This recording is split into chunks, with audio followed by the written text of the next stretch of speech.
On va profiter de cette pause pour parler un petit peu avec vous, Andrea Binotto. Vous êtes le coach du Stade Lausanne-Ouchy, actuel leader de Promotion League. Vous avez 15 points d'avance sur le deuxième Yverdon Sport. Vous revenez de loin après des ennuis extrasportifs financiers, on va dire. Maintenant, le club a trouvé un investisseur. Vous avez envoyé votre dossier à la Ligue pour avoir votre licence. Et puis, vous pouvez enfin travailler sereinement. Oui, finalement, c'est vrai qu'après des semaines très compliquées, on peut se concentrer sur le football. Et je crois que ça réjouit tout le monde parce que dans le fond, on est là pour ça.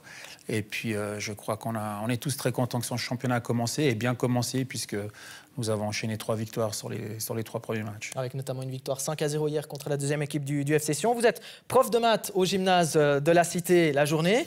Et puis, entraîneur du SLO le soir. Est-ce que la pédagogie et les connaissances du prof de maths vous aident sur le terrain parfois ? Non, je dirais que ce n'est pas forcément l'aspect mathématique qui aide. Je dirais que c'est peut-être plutôt l'aspect humain. Parce que c'est vrai que la relation entre prof-élève et la relation entre entraîneur-joueur n'est pas vraiment la même. Mais il y a quand même des aspects qui peuvent être utiles.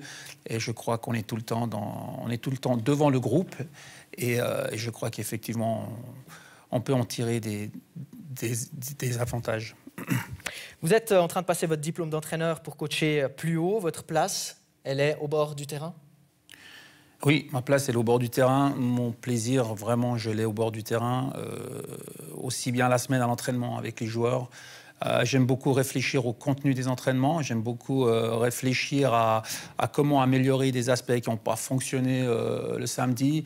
Donc cette recherche, pour moi, elle est importante. Et puis ensuite, pouvoir vérifier ces choses-là pendant un match, voir qu'elles fonctionnent ou des fois elles ne fonctionnent pas, mais disons pouvoir progresser avec l'équipe, c'est vraiment quelque chose qui me passionne. Vous êtes sympathisant de l'Inter. Vous n'avez pas vraiment eu le choix, je crois. Non, je crois que, vous savez, c'est un héritage paternel. On ne choisit pas trop l'équipe pour laquelle on est. Ça se transmet de père à fils et puis c'est très bien comme ça. Vous, Alain, vous êtes fan de l'AC Milan, c'est la même chose ou c'est les couleurs qui vous ont... Non, moi c'est le premier maillot en fait, ouais. Sur un marché en Italie. Et après... Un faux maillot, forcément. Un faux maillot, forcément. Et après, le fait d'avoir le maillot, tu t'intéresses à l'équipe. Et il y avait les 3 Hollandais de l'époque et les résultats. Et voilà, après, c'est l'effet boule de neige. Mais pour moi, de mon côté, c'est vraiment mon premier maillot. Donc, c'est ce qui reste.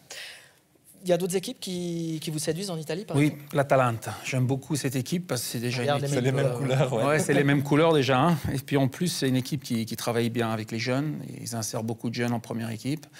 Et puis je trouve qu'ils jouent vraiment bien au football. C'est une équipe où on ne s'ennuie jamais. Ils sont capables de marquer 4-5 buts par match. Parfois, ils en subissent aussi, évidemment. Mais c'est vraiment une équipe qui, avec les moyens qu'elle a et les moyens qu'elle dispose, je trouve qu'ils font vraiment un travail extraordinaire.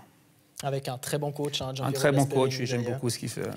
En préparant cette émission, vous nous disiez que vous vous inspiriez beaucoup des balles arrêtées au haut niveau. Hein. Vous utilisez des séquences de haut niveau, surtout sur les balles arrêtées. Est-ce qu'il y a d'autres aspects que vous utilisez en regardant les matchs de Tchécoslovaquie, par exemple, ou d'Italie ? C'est un peu des systèmes de jeu, les animations, un petit peu voir comment ils défendent. C'est des choses, évidemment, qu'on peut observer. C'est très intéressant. Et puis, effectivement, les balles arrêtées aussi. Comment est-ce qu'on défend sur les balles arrêtées ? C'est quelque chose qui me capture toujours quand je regarde, parce qu'il y a plusieurs systèmes, plusieurs façons de défendre. Donc, à un certain moment, on doit aussi, en tant que coach, décider pour son équipe. Et puis, je regarde un peu ce qui se passe. Et c'est vrai qu'on peut quand même piquer des idées, bien sûr. Là, par exemple, sur ce qu'on voit ce soir, il y a des choses que vous pourriez utiliser à l'entraînement demain ? Ou cette semaine ? Non, ce soir, je suis plutôt dans l'émotionnel. C'est l'Inter qui joue. Donc, en plus, je me suis fait chambrer parce que j'ai dit que j'y croyais pas, puis ils sont en train de gagner. Donc, non, ce soir, je suis dans un autre registre. Ce soir, je suis spectateur. Voilà, j'ai l'œil plutôt de la personne qui suit son équipe et qui a envie qu'elle gagne.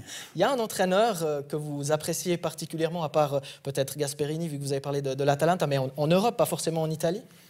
Disons que j'aime bien les entraîneurs qui font jouer leurs équipes, donc j'aime bien ces entraîneurs-là. Après, j'ai pas vraiment un entraîneur préféré. Ou quelqu'un dont vous vous inspirez? Non, j'aime bien les attitudes aussi, j'aime bien un petit peu les caractères, les personnalités sur le bord du terrain, j'aime bien les entraîneurs qui sont vivants, j'aime bien ceux qui ont de la gueule, j'aime bien ceux qui vivent le match. Ces entraîneurs-là me parlent plus que ceux qui sont plutôt passifs. Ouais. Aujourd'hui, c'était la reprise en Formule 1 à Melbourne. Votre frère Mattia Binotto est directeur général de la Scuderia Ferrari depuis le mois de janvier dernier. Il paraît. Il paraît. Vous vous êtes levé à l'aube pour regarder la course? Oui, je me suis levé, mais c'était la première. Après, on verra les résultats. S'il gagne, je continuerai à me lever. Et puis, si malheureusement il commence à prendre du retard, ça... Bon, on vous rassure, ce ne sera pas toujours à l'aube. En tout cas, Vettel 4e, Leclerc 5e, les deux Mercedes aux 2 premières places.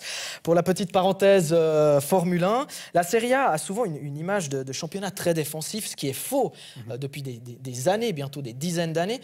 La Serie A, c'est finalement un championnat qui est très tactique. Est-ce que vous regardez, vous êtes déjà d'accord peut-être avec mon analyse, mais est-ce que vous regardez ça, vous êtes d'accord avec le fait qu'on est dans la propreté tactique, mais plus dans le catenaccio? Non, je crois qu'on n'est pas dans le catenaccio, mais je crois que quand même l'esprit du championnat italien, c'est d'abord comment on va défendre pour savoir ensuite comment on va attaquer. Quand même, ça reste un petit peu, cette mentalité, elle reste là, c'est l'impression que j'ai. Et tactiquement, les équipes sont bien en place, défensivement. Et puis, peut-être que ce qui manque, justement, c'est offensivement. Il manque peut-être des fois des joueurs peut-être de qualité, comme on voit dans les grandes équipes en Champions League.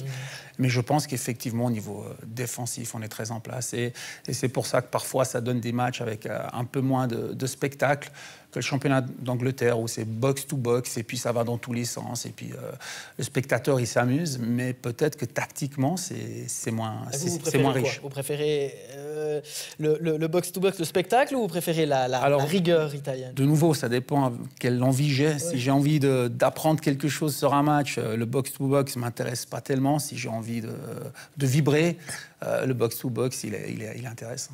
Rapidement encore, sur l'équipe d'Italie, ces jeunes qui arrivent, ça vous donne envie de revoir l'équipe d'Italie, une équipe d'Italie qui a enfin quelque chose d'intéressant? Oui, évidemment. C'est une nouvelle équipe qui est en construction.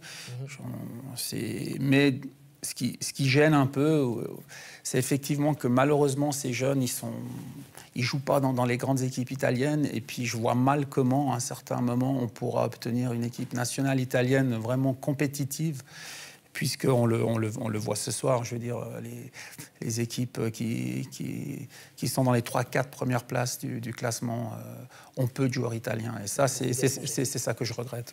Alain, votre analyse là-dessus? Je suis assez d'accord, mais je pense qu'il y a quand même, on peut quand même être positif du côté de l'Italie, parce que l'Angleterre a quand même eu le même problème il y a quelques années en arrière, ce qui faisait que l'équipe nationale avait vraiment de la peine à briller dans les grandes compétitions.